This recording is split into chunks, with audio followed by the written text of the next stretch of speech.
Gustong paimbestigahan sa Kamara ang kontrobersyal na Dolomite Beach ng Duterte administration. Ito raw kasi ang sanhi, isa sa dahilan ng pagbaha sa Maynila. May sagot naman ang isang kongresista sa mga nagsasabing pinupolitika lang ang proyekto.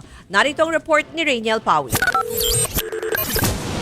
Nito lang Lunes nang derechang sinisi ng Metropolitan Development Authority ang Dolomite Beach sa lumalalang problema ng lungsod ng Maynila sa pagbaha. Noong ginawa po ang Dolomite Beach, yung tubig at pinadaan po sa sewerage treatment plant para po paglabas ng tubig ay malinis. Ang naging observation po namin, yung pong sewerage treatment plant, lalong-lalo na pag tag-ulan, ay hindi po kayang i-convey palabas ng Manila Bay kaagad yun pong tubig. Kaya naiipon po.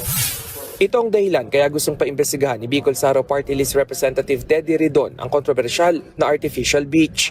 Sa inihain niyang House Resolution No. 56 kabilang sa sisiyasatin ang epekto sa kalikasan ng Dolomite Beach. Sa ilalim ng Manila Bay Rehabilitation Program ng Department of Environment and Natural Resources o DNR, titignan din kung sumailalim ang proyekto sa maayos na pag-aaral tungkol sa pagbaha sa Maynila at kung tunay nga ba itong nagpalala sa pagbaha sa lungsod.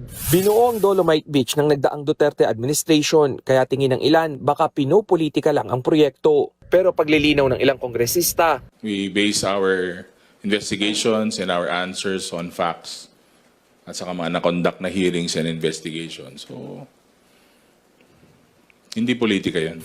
ayon kay Artes, natakpan ng Dolomite Beach ang tatlong major drainage outfall o yung nilalabasan ng tubig mula sa drainage. Ito ang Faura, Remedios at Estero San Antonio Abad.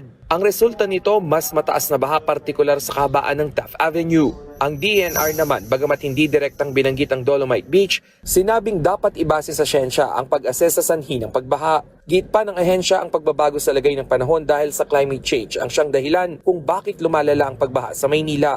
Ang DPWH naman gumagawa na raw ng hakbang para solusyonan ang naging assessment ng MMDA. The MMDA requested us actually to extend the pipe to discharge the floodwaters from that area underneath the Dolomite Beach. Kahapon naman nang buksan ng Manila LGU ang floodgate sa Rojas Boulevard para paghandaan ang baha ngayong tag-ulan. Nagbabalita mula sa frontline, Rainiel Pawid, News 5.